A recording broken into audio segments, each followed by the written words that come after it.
These scammers, they don't quit. It's like, dude, get a job.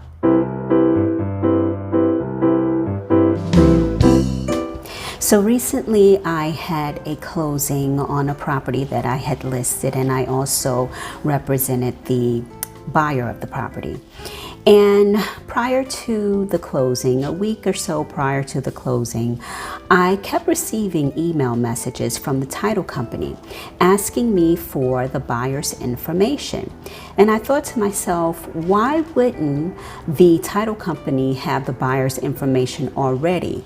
I do know at times that the attorney works directly with the title company and they are communicating directly, and the title company doesn't have direct contact with the buyer at times.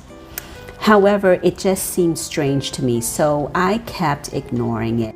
Mind you, the email signature of the title company was the same email signature that I had been receiving through various correspondence, group correspondence, etc., etc.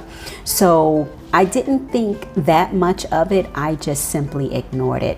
It's a good thing that I did, because lo and behold, a couple of days before closing, I received a text message from my buyer stating that if you receive an email or phone call from title company or mortgage broker, ignore it. They are phishing. Their title company and the mortgage broker, their email had been hacked, which explains why I had been receiving the aforementioned emails. I immediately called my client who advised me that he had received a phone call from the supposed closing agent of the title company asking for his wiring account information.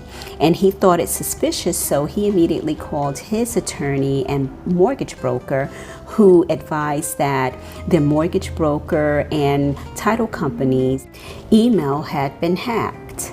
In turn, my client, he decided, as opposed to funding the transaction via wire, he would bring bank checks to the closing, which was the smart thing to do. Long story short, what's happening is scammers are targeting realtors via email.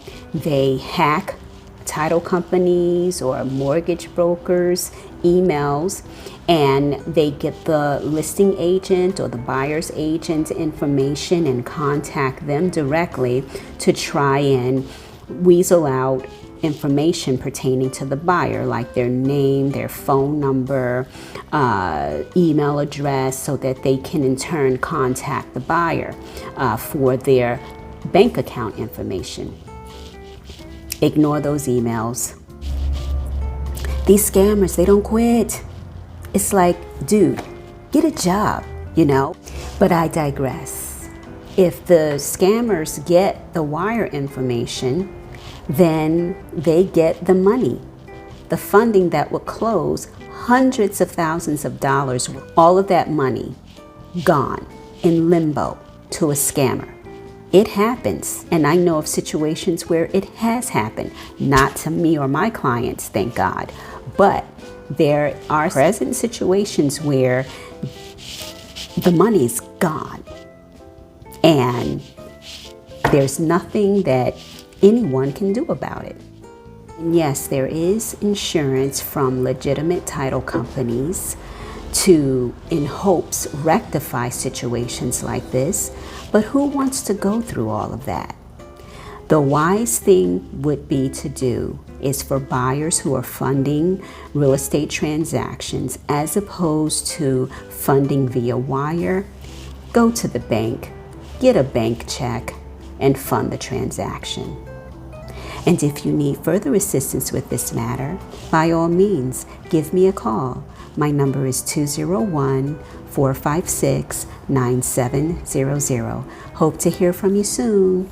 Bye-bye.